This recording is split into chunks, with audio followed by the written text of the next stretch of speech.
Welcome to Plato's Cave. I'm Jordan Myers, and today we are going to take another step towards escaping the cave by actually rewatching or re-listening to an old episode that I am transferring over from my other show, That's BS.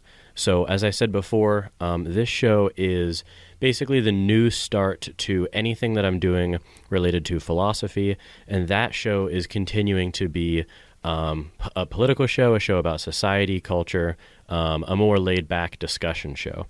So this is an episode that I had previously done on That's BS, but I think it's relevant to this show and its topics, and so I'm going to carry it over.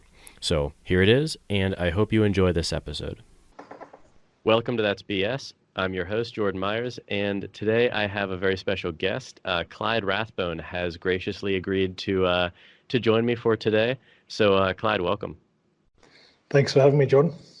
So we are going to talk about many things, I'm assuming, but to begin, the main reason why we're talking is that you, among other things, have an interest in the health of our conversations, and you and your brother have started this really interesting online kind of magazine, kind of blog, kind of social media. It's a blend of a lot of things, but it is called Letter, and I am a recent fan. I've really dove into it. So to start, why don't you give us the premise of what Letter is? Sure. It's a place for thoughtful conversation, and the idea kind of emerged from chats that I was having with my brother Dane, who's the co-founder of the company, about what a platform might look like if it replicated the kinds of meaningful, longer form, deeper engagements that we have in the real world, but in an online space. And so we said a range of ideas about what that might look like, but the platform really started to evolve when we reached out to people who were attempting to have these kinds of conversations on places like Facebook and Twitter, and we're running into all kinds of issues with them.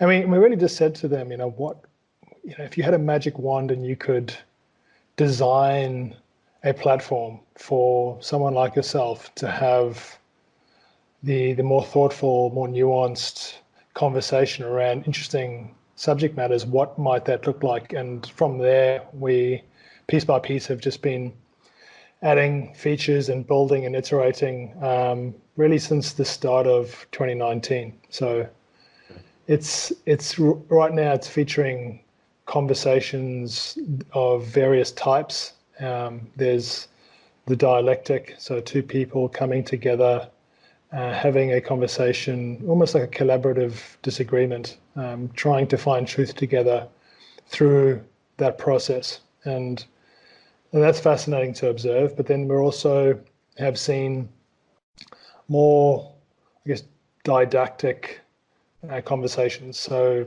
they could mimic old school, more old-fashioned letter engagements where people are really exploring each other's lives in a letter exchange, and that is also very interesting to see. So what I guess the platform is attempting to do is reintroduce what might appear to be a dated, old-fashioned technology, but for the post-internet world. Mm-hmm.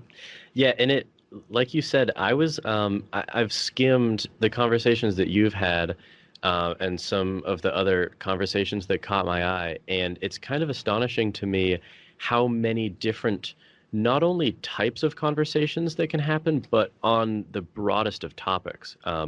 Like I know you, for instance, have spoken about religion, you've talked about parenthood, you've talked about authenticity and things esoteric like belonging, political things like free speech. It's kind of I feel like it is the perfect, basket or bin to hold a lot of things that kind of shape who we are in a way that,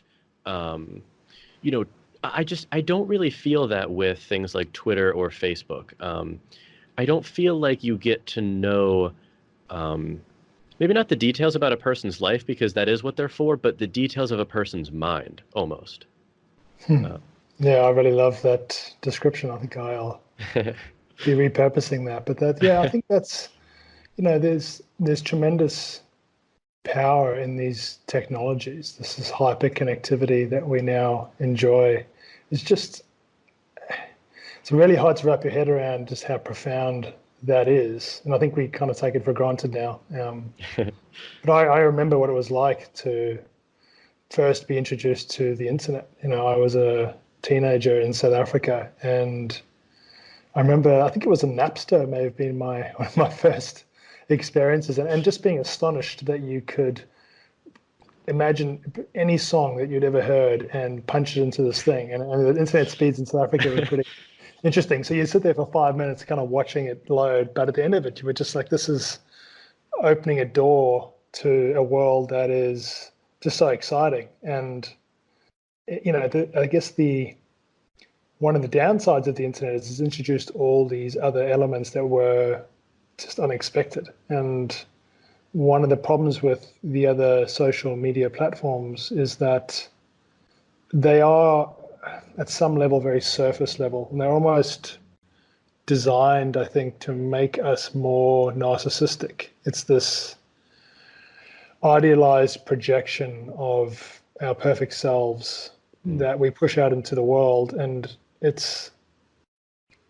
don't think that's how we're meant to connect. We are tribal species, and authentic, real stories and thoughtful engagement, I think, is a key part of just the human condition. And it's nice to be able to explore that with something that's new, but in many ways is a return to something quite old-fashioned.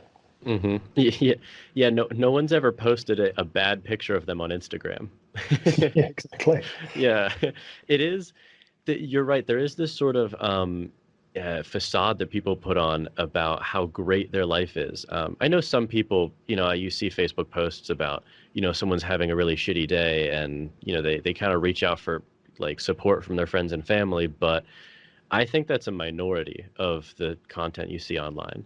But what's interesting is that the other, I think, really, to use a muddled word, toxic about social media sites too, is there's a huge amount of like moral posturing that goes on.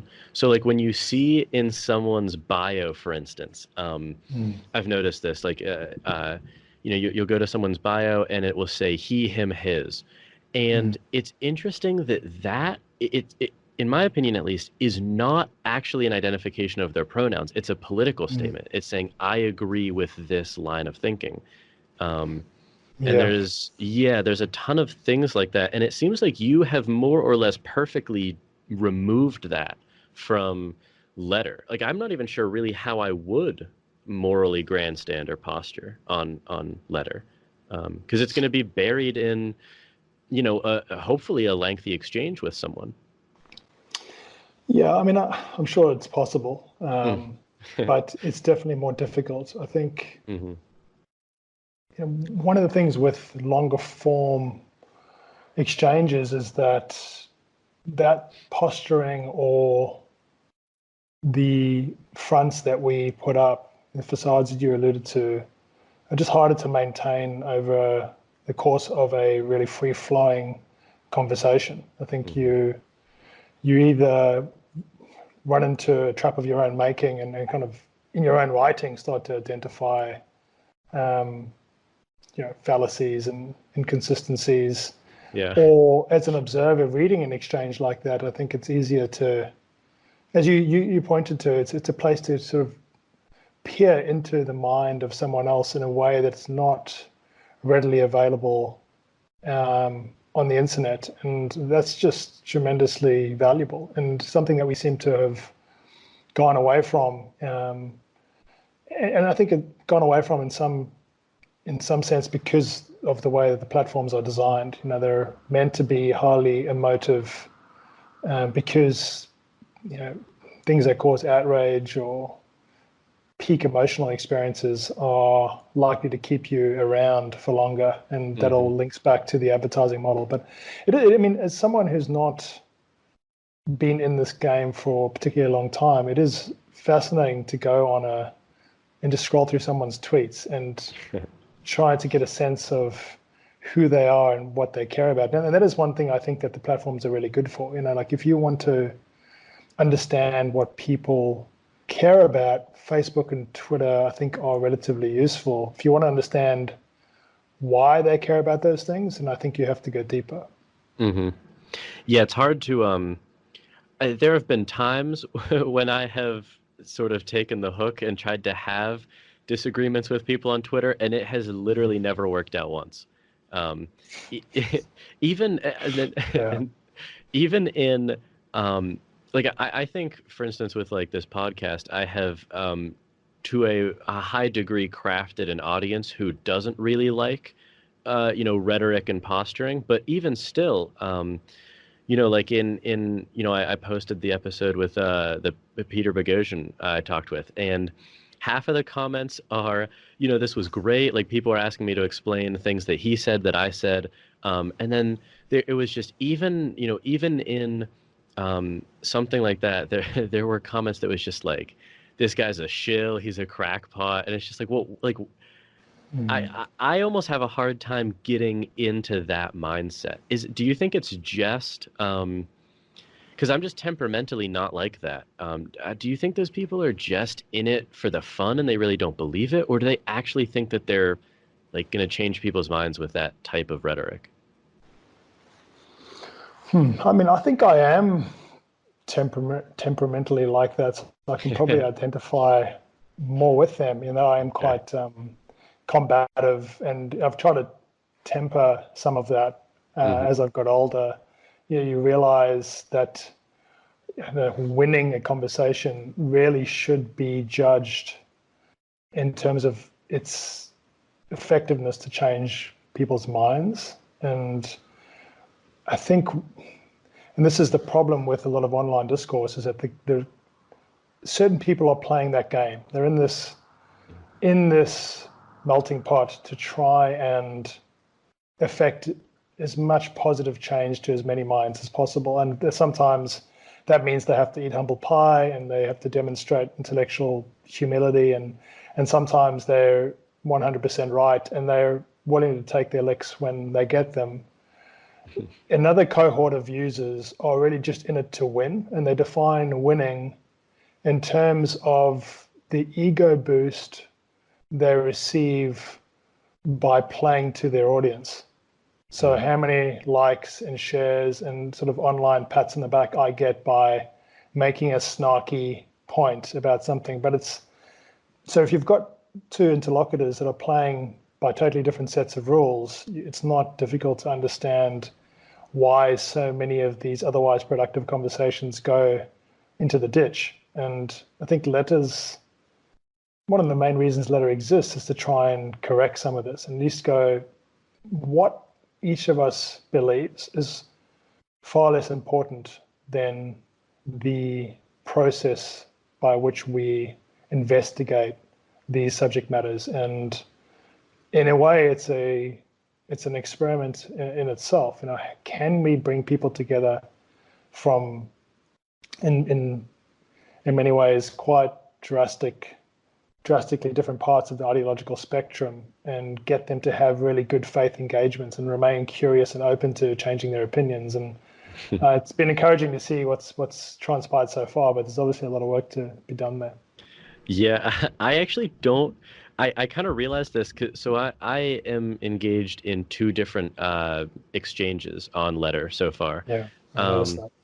yeah, and what's really interesting is that I subconsciously um, would begin each letter in a much more, I guess, just like respectful and productive tone than even I would on like a YouTube comment, like replying to someone. Uh, like I don't know what really explains this, but I found myself, starting each letter with dear whoever, comma, Mm. and then I would always begin. I didn't even realize this until I was like three or four letters in, uh, actually starting with like what I agreed with in their previous letter, and then No, what it's I thought, fantastic. yeah, Yeah. yeah, what I thought was like the point of contention, and then moving from there. Um, it was just like a very strange experience to step back and then see myself having done that. I was like, what the like what the hell is this? Who's this person? When do I get to call them a Nazi? Yeah. Um, yeah, I mean that kind of feedback is just music to my ears and our team who've been designing the platform because it's a challenge to create a place that when you look at Letter, it's a very clean, minimalistic experience for the user, and that's actually really challenging to create because there's this impulse to like Mhm. add and tweak and craft things, and I think two things lead to the kind of experience that you've had on the platform. One is the sense that you're actually conversing with another human being and that it's just you and he or she is unusual in an online exchange unless it's something like email. And the other thing is that I think the existing conversations that most people are exposed to when they first come to the platform do model this good faith that we're trying to promote as kind of the primary factor that underpins productive conversation. And I think whether people realize it or not, they do take their cue subconsciously or otherwise from existing use. If you come onto YouTube and three comments in, it's just, It's just a shithole. Yeah. complete shithole, then Yeah. you're much more likely to model that sort of behavior. If you come onto Letter, you see these long form, really thoughtful, respectful, civil engagements. I think that goes a long way. And protecting that culture and cultivating more of it is absolutely imperative to the success of what we're doing. We have to maintain that. Yeah, actually, the culture of Letter was something I wanted to ask you about, because it seems, um, I don't know if this was conscious on your part, but you know how you can enter two different, I think it's two, maybe three, like topics or titles, um, Mm.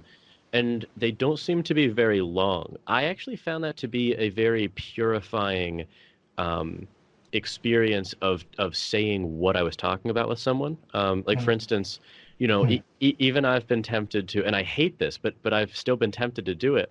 Um, you know, like title a podcast something more inflammatory or more provocative than it has to be. Mm. Because you know it's just a fact that you're going to get more views if Yeah. you do that. Um, but you know, Mm. I think if I just pull up my Letter profile, the titles are very banal. It's on free will, determinism, and more is one, and then on pragmatism and truth. They're just Yeah. they get to the issue of what we're talking about. Yeah. Was that a conscious effort on your part?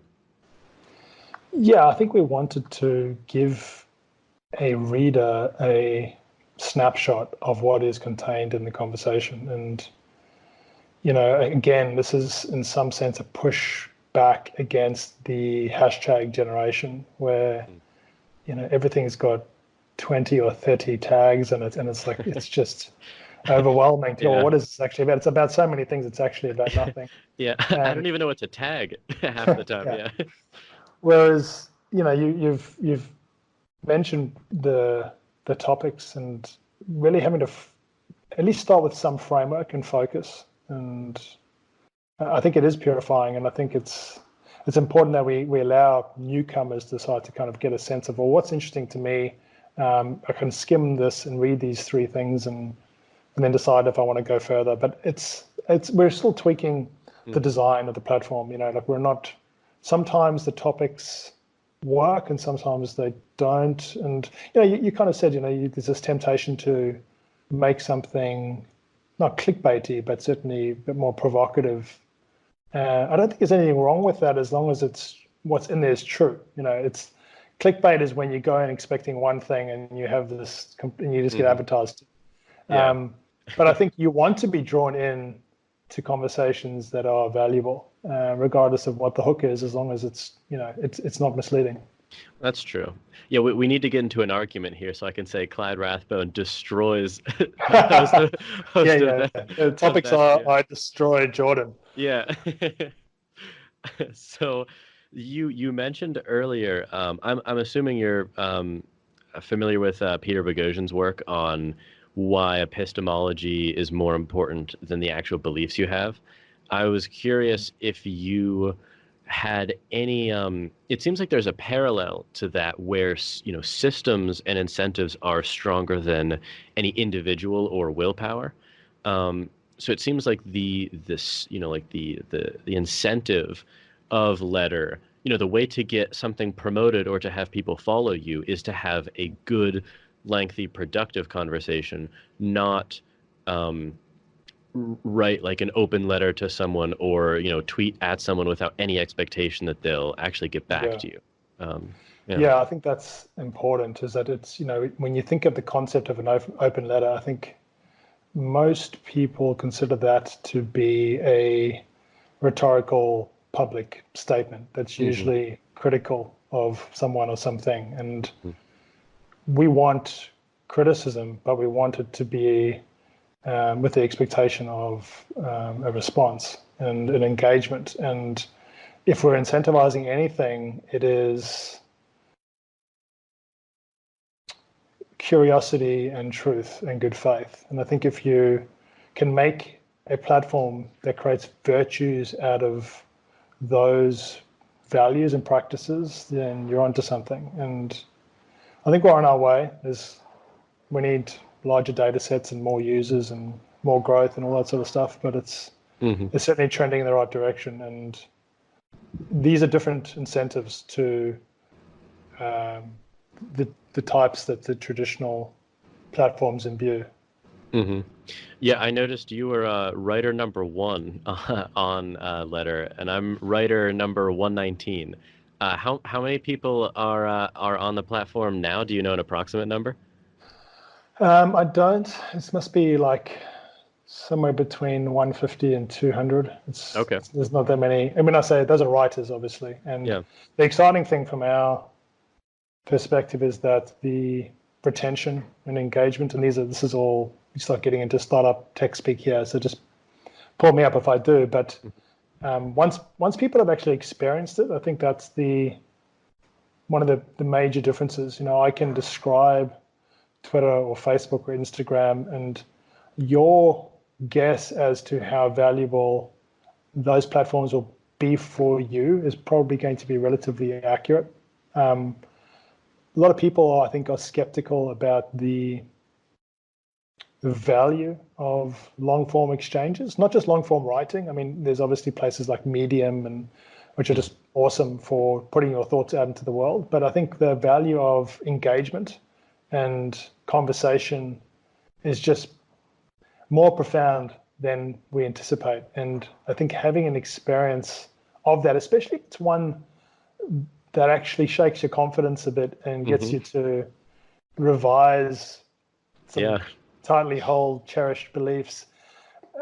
It's uncomfortable, but if you can push through that discomfort, the other side is worth getting to. And the more we can model that and the more we can see that, I think the better chance we have of being around for longer.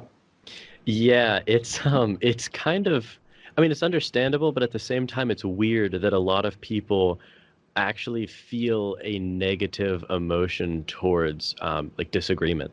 Uh, which is not, I mean, it's Yeah. not intuitive really, because I mean, I'm assuming you and I are very alike in this sense, but I love just like, hearing that someone disagrees with me about, you know, Mm.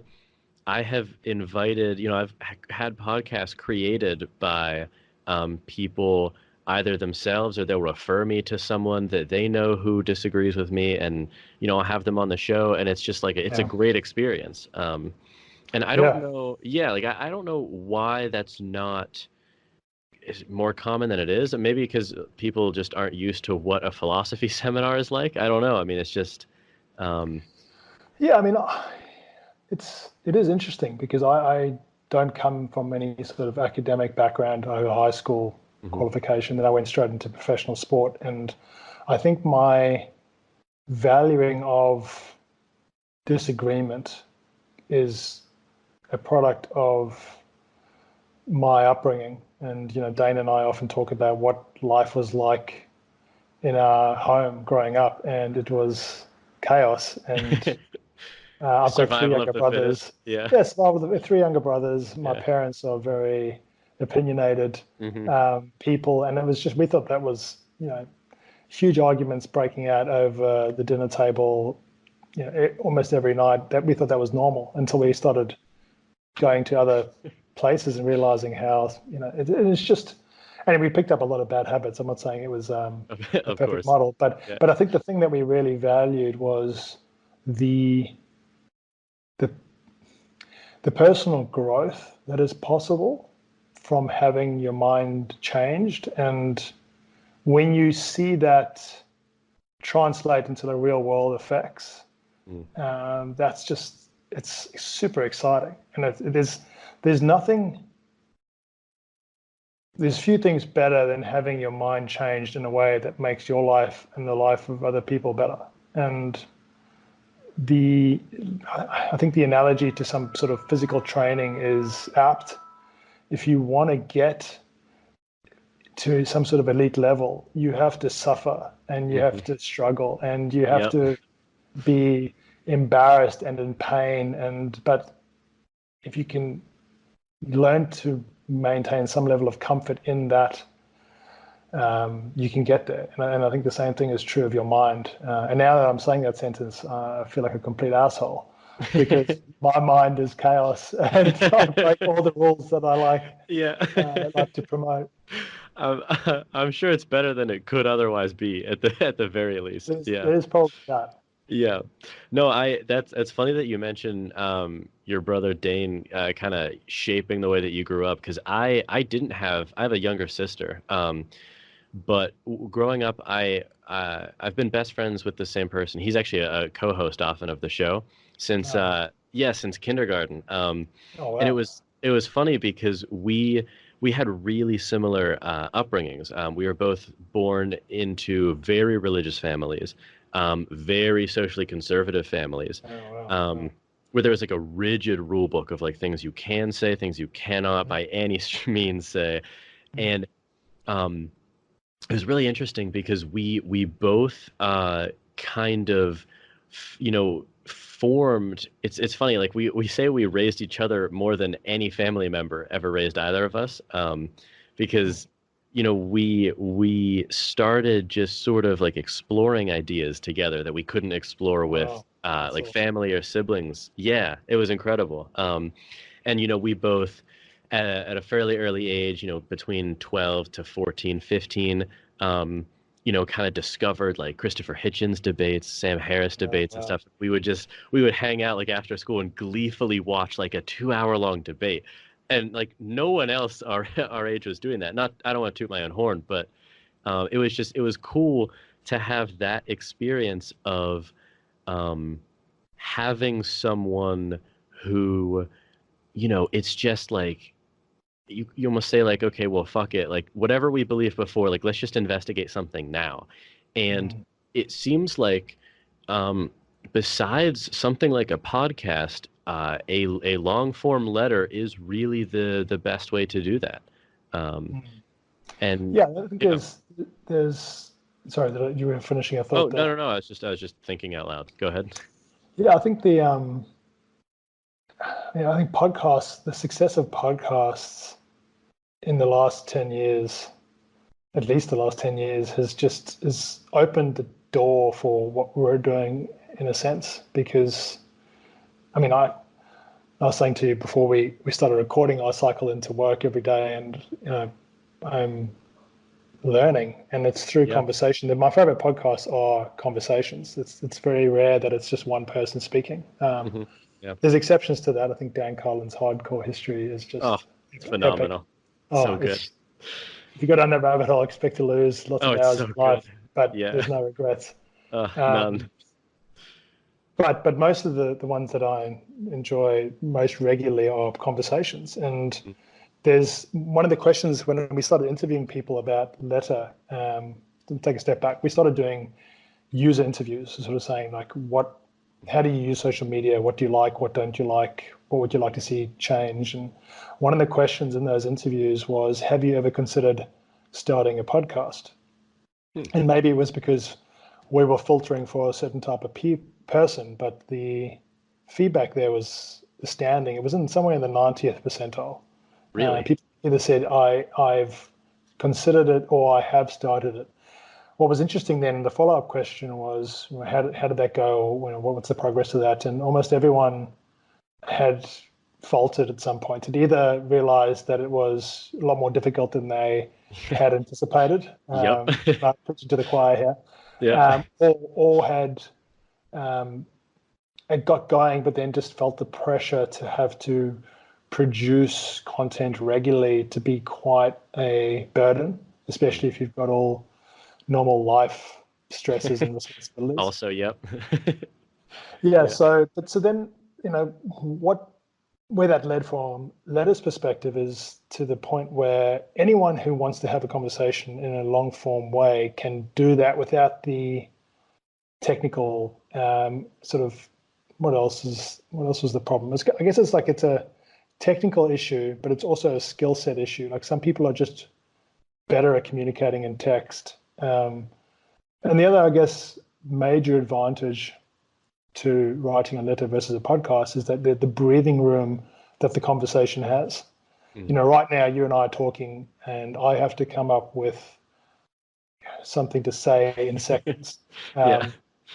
I know that if you emailed me these questions and I spent an hour responding, everything that I communicated would be clearer Yeah. and sound a lot more intelligent. So there's advantages to writing there. And I think the people who love podcasts are likely to enjoy letter as well. And further down the track with the platform, we want to start to decouple the modes of communication. So if someone writes a letter on Letter, starts a conversation, we want the reader or the consumer to be able to listen to that in audio. And the text-to-speech technology is getting really exciting in the last couple of years. And vice versa. If someone has a conversation like this, we want to be able to convert it into text and put it on the platform so that people aren't limited to the medium that they best learn by. Yeah, the only problem with speech to text is you'll quickly see how poor of a speaker you are. Yeah, Not it's not you terrifying. specifically, but No, yeah. I've seen people that people that I know are brilliant, Hmm. and you see a transcript of the podcast, and it looks like something Trump might have said or something. So Yeah, yeah, just wrong exclamation point. yeah, Yeah. Yeah, no, it's astonishing because like even my co-host commented to me once. He said, it's weird that we tend to speak in such jagged sentences where we're just sort of like, and he was saying it in a positive light. I think it kind of shows how we're really just wrestling with ideas. We don't have preformed thoughts about a lot of things.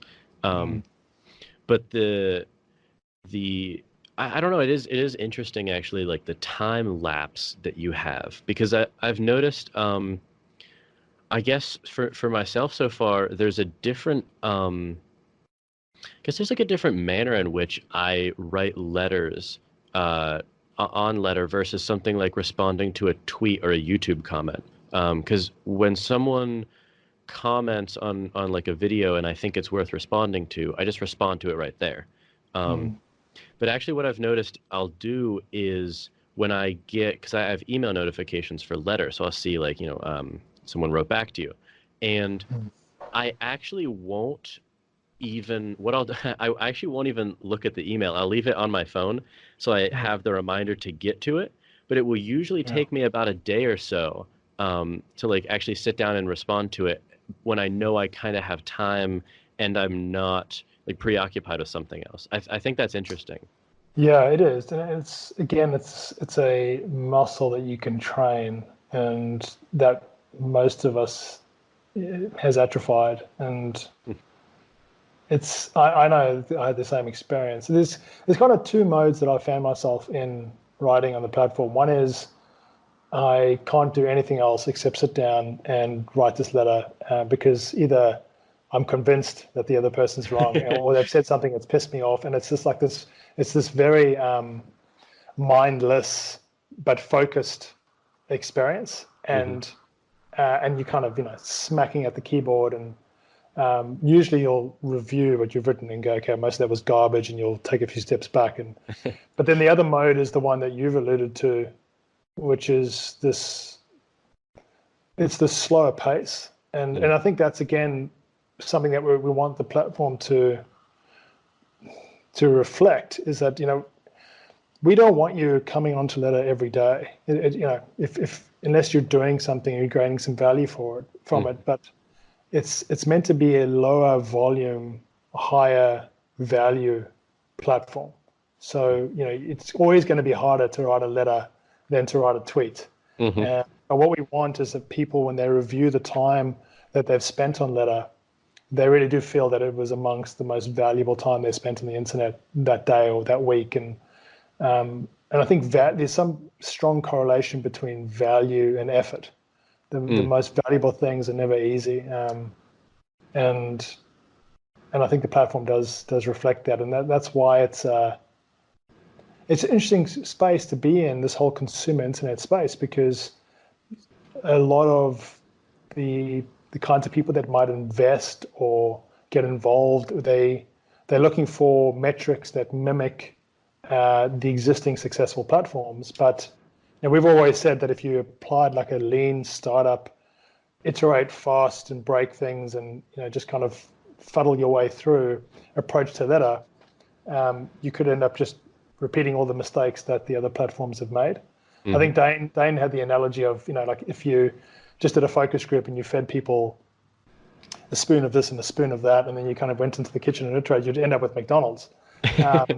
And that's awesome if you're trying to build McDonald's, but if you're trying to build something not just what people want, but actually what people need, I think a slower approach is necessary. Oh, no, I went on a rant there, sorry. Yeah, no, it's fine. The What's kind of struck me with the food analogy is almost like it's kind of weird. Have you ever had the experience of actually enjoying something that tasted bad because it was good for you? There's almost like this weird, um, I don't know. You know how like sometimes if you eat ice cream halfway through like the ice cream, you're just kind of like, oh, what am I doing? Oh, I mean, maybe not halfway through, but almost immediately after you've filled with Yeah, regret. yeah. Uh, yeah, exactly. I mean, it's.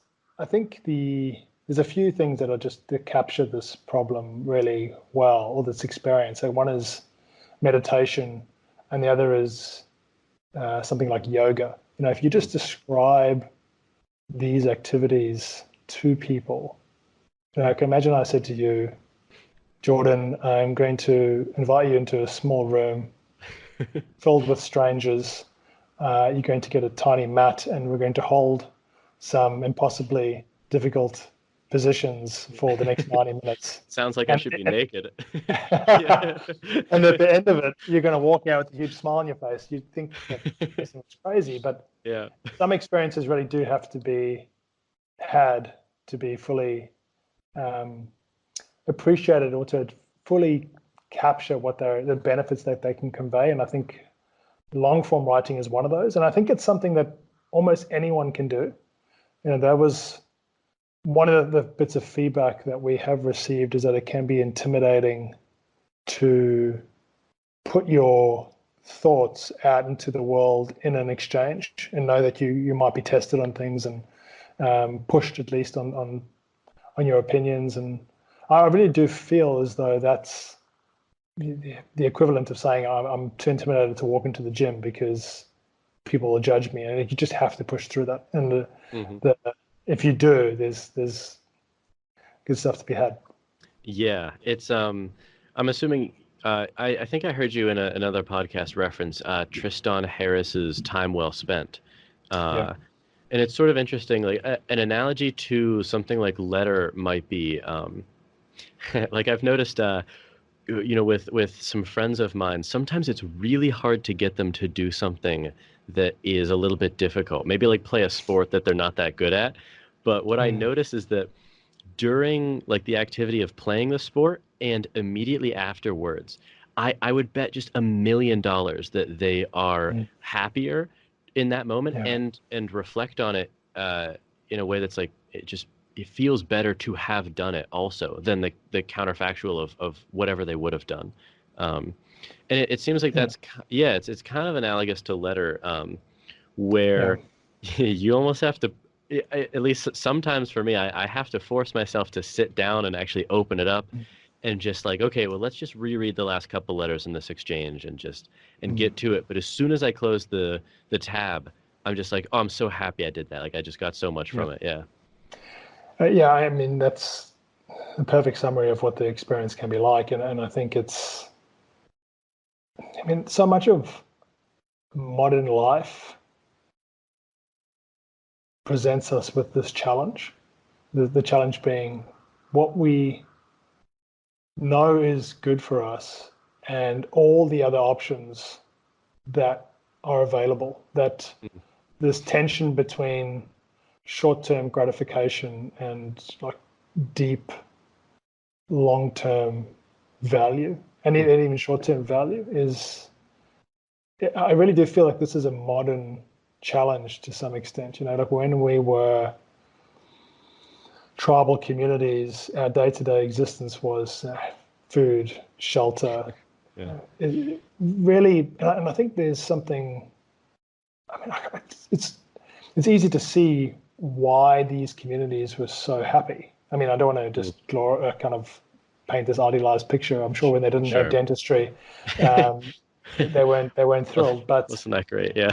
yeah, but I do think having truly immersive, rich communal experiences was on tap back in the day, and now we get the promise of those experiences through the Facebooks and Twitters and YouTube, but it never really fills that space. Hmm. Or it rarely does. I shouldn't say it never does. And on Letter, that is the space that we're trying to occupy. It's meaningful and it's valuable. Yeah, no, I've totally noticed that in my own life. Like it almost seems like once you if you could just manage to get over that hump at the beginning of things, it's Yeah. just like you could never imagine like having not done it. Um, I Mm. like even like with our podcast, sometimes it's a big mix of things. Like sometimes I'll have a one-on-one with someone like yourself, and then sometimes it's me and sometimes three other co-hosts Hmm. will sit down and just grab a couple of beers and talk about a paper we wrote or a paper we read rather or something. Hmm. And it's just it's this really strange kind of a ritual at this point because we do it the same time every week, Hmm. and it's there's some gripe sometimes about like I just didn't want to read this week, or I didn't read all of it this week, or whatever it Yeah. is. Um, but it's funny that just like everyone has said that it's like it's something really like that they look forward to, even though it's something that's hard. And honestly, Mm. if you, it's weird because if you sample any individual like point in the preparation or maybe even during the podcast, sometimes your enjoyment level can be pretty low, but Mm. the entire Mm. experience itself has a very high level of enjoyment, which Yeah. is it's a Yeah. weird yeah, it's a weird thing to experience. Yeah. I mean, I think if you were running a marathon that never ended, that would be torture. Yeah, it's Uh, Sisyphus, yeah. yeah, but Yeah. crossing the line and having, Hmm. just giving that sense of accomplishment and yeah, and growth that can convey is just and I don't know if it's possible to really master this without going to live in a cave somewhere in Yeah. Nepal. Um, but I do think having a daily focus to move your life more towards intentional activities versus mindless autopilot style Hmm. experiences, this is a challenge, and I fall into the trap all the time. Like I will catch myself at the end of a 10-minute, 20-minute YouTube rabbit hole, going, "Oh, what was accomplished there?" And I think it's important to be like kind of, I'm becoming a bit more relaxed about it all, and that it's just if if I sat you in a place where all your temptations were at your finger your fingertips, you're going to transgress more than if I stick you in the woods. Hmm. Um, so, I do feel as though it's a kind of a case of just constantly resetting, getting back on the horse, going, okay, well, that was a waste of time, but what can I do to make the next period a bit more intentional and a bit more valuable? Yeah. Myself and two of the other co-hosts are doing like a sober October challenge. Um, Oh, yeah, congratulations. yeah, it's funny because like every part of it, like I was actually telling someone else about it, and they just expressed these sentiments of just like, well, like, why the hell would you be doing that? Because the rules are, um, no booze. If you have any of that, you're done. You're just out. And then the rest of it is like a points competition for like eating like certain foods gets you positive points, eating certain foods gets you negative points, and Okay. different You've like gamified it. yeah, because we're all really competitive. So we're like, okay, well, let's make this fun. Let's make the loser have to do something awful. I like it. Yeah, like shave his head or something like that. I don't know. And it's like it's funny because it's I feel like a minority of the people I tell that to are like, wow, that sounds fun. I want to join. And the majority of people are like, why would you want to do something difficult? Um, Mhm. and I wondered if you had any thoughts because it seems like letter can be interpreted like that to some people. Mhm. How would you go about getting someone to join letter who may say, "Why the hell would I do that?" Yeah, I mean, I guess it's the same strategy that I would employ to get anyone to do anything that I thought was difficult but valuable, and that is to just take the first few steps into it. If you're trying to get your diet sorted, or you're trying to get fit, or you're trying to learn a new skill, you really just have to get your hands dirty and Mm-hmm. to appreciate the journey. For as cliched as that does sound, I think it's no less true for being a cliche. I think you can learn to enjoy the entire process without becoming fixated on the outcome.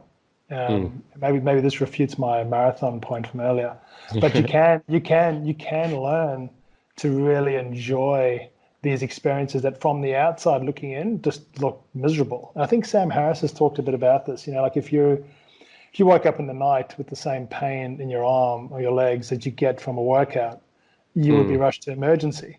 But if you've chosen them and you've chosen them with a bigger picture in mind, they can be immensely pleasurable. Mm-hmm. And I think letter falls into this wheelhouse of activities that are hard but worth it. And and I guess the message would be to give it a shot and to really commit and and review it. And it might be that something interesting is discovered, and you add this to the list of things in your life that you want to revisit regularly, because they make it better. Mm-hmm. Or it might not be for you, and you can bail out. So but I Yeah. think I think trying it and being committed enough to at least say you've got the full experience really matters. Mm-hmm. Yeah, no, I would highly encourage anyone listening to have a conversation with anyone. Whether that's myself, I'd say any fans can reach out to me and we can have a conversation. Awesome. Um, yeah, or with anyone, because it's really cool. The the other thing that I kind of noticed that struck me as interesting was I haven't come across someone who doesn't use their full first name and last name on Yeah. the platform. And is that I actually don't recall when I set up my profile. Is that an option that you can opt out of? Can you be just like a username? So this whole idea of anonymity is something that we've spent a lot of time thinking about, and has really influenced the design of the platform. So I guess to answer the question, you can write under a pseudonym.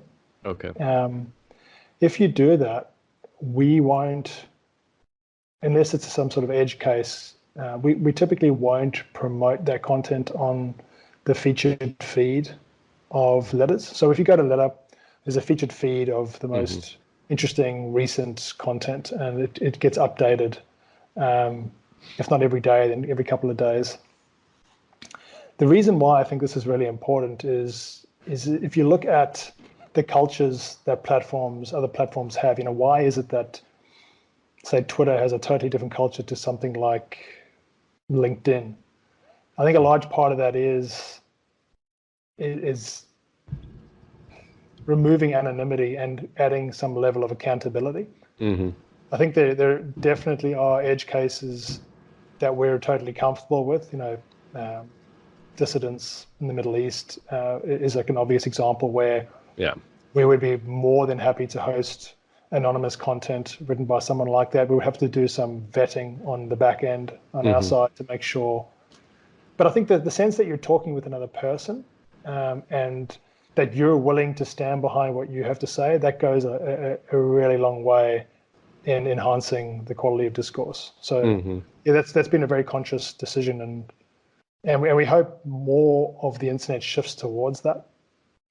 Yeah, I have a friend who I won't name him obviously, but he uses his full name first and last on Facebook, and Right. on Twitter, his username is sort of it's like a play on his name, I guess you could say it, and then his Reddit profile is just nothing like his name, and it's funny because I can see a linear relationship between his conduct online Yeah. and and the like the transparency of his identity. Um, Yeah, absolutely. And I yeah. think that's, as long as you're relatively consistent and upfront about what you're trying to get out of these various online spaces, then I think it's okay to use certain platforms anonymously. Hmm. I just think if your goal is thoughtful dialogue, then anonymity is a real problem. It's Mm. not to say like that there's not, people might feel more comfortable writing anonymously and so on, but the trade-offs are that you invite recklessness onto the platform. And Hmm. right now, I think we're doing the right thing, which is it's not enforcing anyone to use their real name, but it's certainly encouraging it. Yeah, it's probably the right balance to strike, I would say. Uh, So the yeah, so one thing, I don't know. This is kind of like a stylistic question I had for you. Is there any reason why you can't see the previous chain of letters when you're responding to the next one? I noticed that because sometimes like I'll yeah, actually write, I'll split my monitor and have the conversation the previous letter here and just like a Word document of my next one here. Um, yeah. The reason for that is that we are operating in the smell of an oily rag, and it hasn't made its way down the product development backlog. But okay. it's an obvious feature addition that we need to introduce because I've had the exact same experience. Well, I have Yeah. to. Why not me just open another tab that has the letter on it and then write it that way? But Hmm. we need to fix that. There's so many things like that where and this is where like the feedback from writers is just invaluable because we're almost too close to the action to spot this obvious flaws in the product. So if you are listening to this and you are a reader or a writer on the platform, you can email us at humans@karma.wiki and just complain as long as you like because it really is great feedback for us to get. It's the thing that helps us evolve the platform. Hmm. Yeah, and I should say any relevant links I will post in the show notes below. Um, on the topic of people joining, there I would say there's a very low barrier to entry. Do Mhm. you think that there is any danger in I don't know, I guess do you want to exclude certain people or is it really something that you would like to see every person on?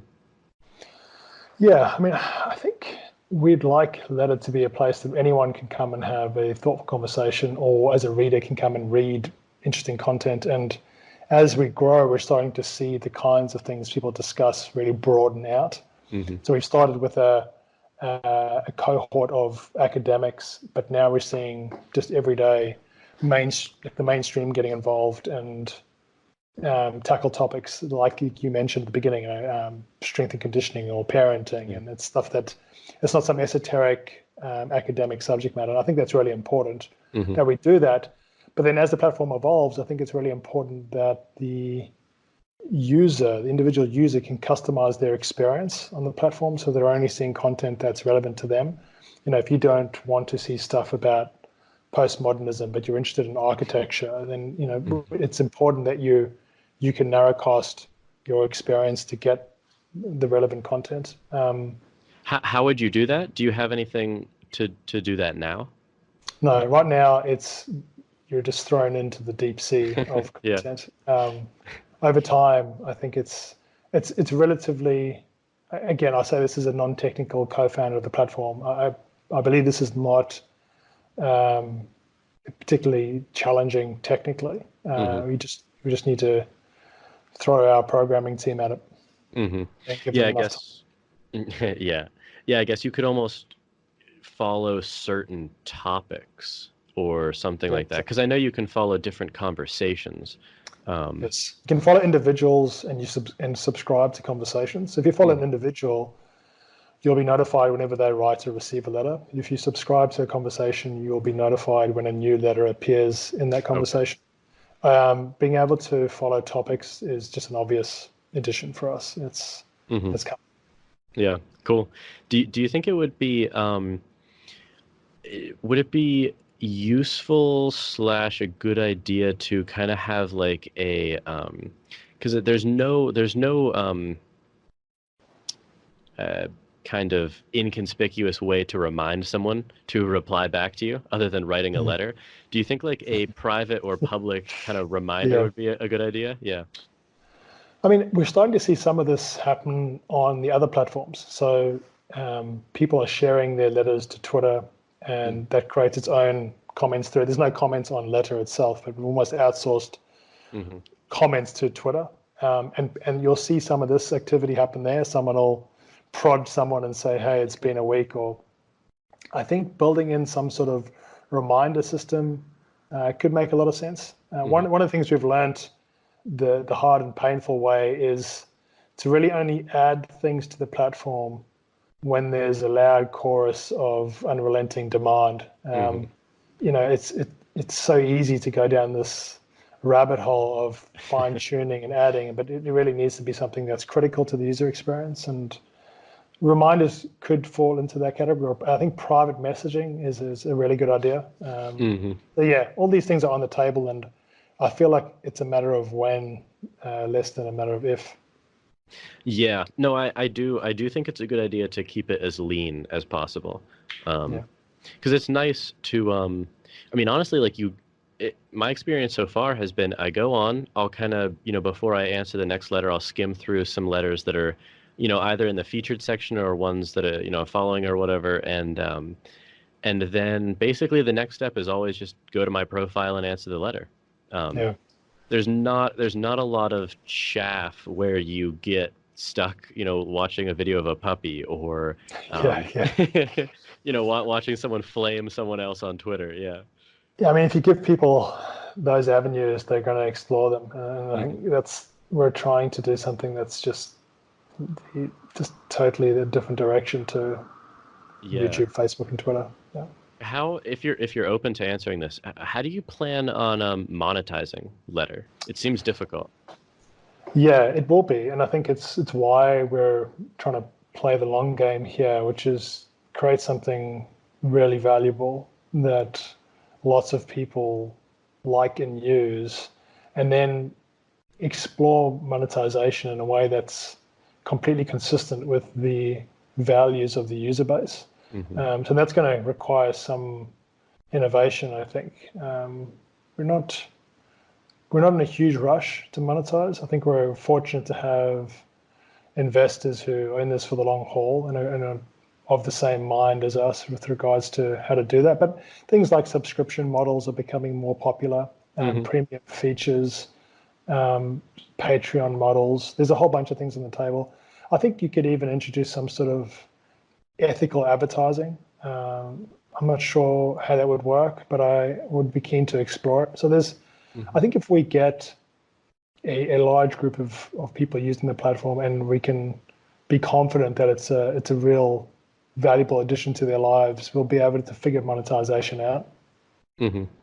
Yeah, I was just curious, because the reliance on ad revenues for, podcasts or social media sites or anything Mm. online, really, it seems to have, it, like we were talking about incentives versus willpower. The incentives are all aligned to just increase click-throughs, and we were talking about Yeah. clickbait.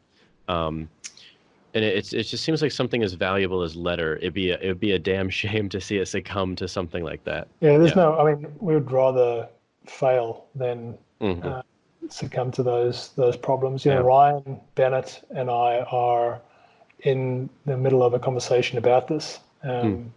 Ryan's an engineer, software engineer, and he recently became part of the team. But before he joined us, he wrote me a letter about this, so saying, Mm.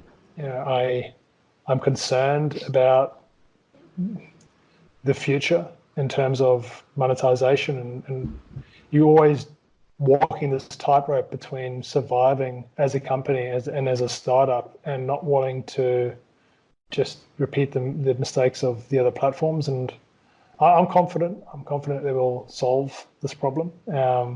Maybe that's an optimism bias, but I feel like people are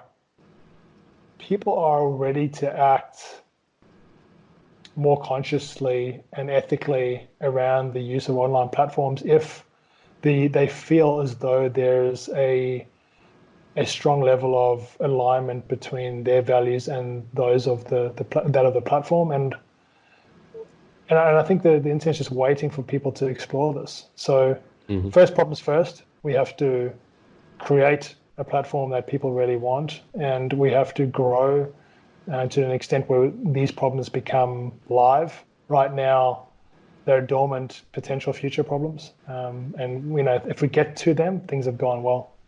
Yeah. I hope you get to them then. Thanks, Jordan. Yeah, that's the plan. Yeah. I want to be mindful of your time, but before I let you go, I have one last question for you. If you could have a letter exchange with anyone alive or dead, who would it be? These are always the questions that I know tomorrow morning I'll have the perfect answer for. Yeah. Well, you can tweet Just, tweet it to just, me and I'll. just let me think about it for a Yeah. second. I think it would be really, really interesting to have a letter exchange with an ancestor from a period of history, say, I don't know, like my family left the Netherlands on my mother's side and were one of the first European settlers in South Africa in the 1650s. Wow. And I just think getting into an exchange with someone who'd lived through that experience, and so they escaped France, fleeing religious persecution, got on a boat to Cape Town, and survived. And I mean, that must have been in some ways like a mission to Mars. But just all the unknowns, and then just like it's just what was going through their minds when they arrived in Cape Town compared to so yeah, Yeah. that would be, I would love that. And I guess in a way that wraps into one of the things that we're most excited about with the platform is that the persistent value of the exchanges. They're valuable whilst they're being had, but the idea that my kids will be able to read my letters is just tremendously exciting. Yeah. I would read that letter exchange. That Yeah, that would be incredible. yeah. Um, Well, yeah, Clyde, I want to thank you very much for coming on and talking about this. And please tell people where they can find out more about you and more about Letter. So the website is letter.wiki. You can learn about it by reading the letters on the platform, but also going to the About and FAQs pages. and yeah, I would really encourage people to dive in and start an interesting conversation with anyone that they think would be a worthy correspondent. And Jordan, thanks so much for this opportunity. I've really enjoyed talking to you. Yeah, thank you so much. And to our listeners, thank you for listening. Well, I hope you enjoyed that episode and learned something from it. And if you want to support my work and what I'm doing, you can do so by supporting me on Patreon. You can go to patreon.com/Jordan Myers and donate on a monthly basis and receive rewards for your donation. Again, that's JORDANMYERS. And the links to everything will be in the description below. If you can't monetarily support me, you can support me in other ways by liking this video, commenting on it below, reviewing the show on iTunes, or sharing it with a friend or with your Twitter followers. You can also email me at platoscavepodcast@gmail.com and follow me on Twitter at Jordan_C_Myers. And if you want, you can check out my other show called That's BS. It's a more discussion-based show with me and friends. I mentioned it at the top of this episode. So if you enjoyed this, please consider supporting me on Patreon. And as always, thanks for listening.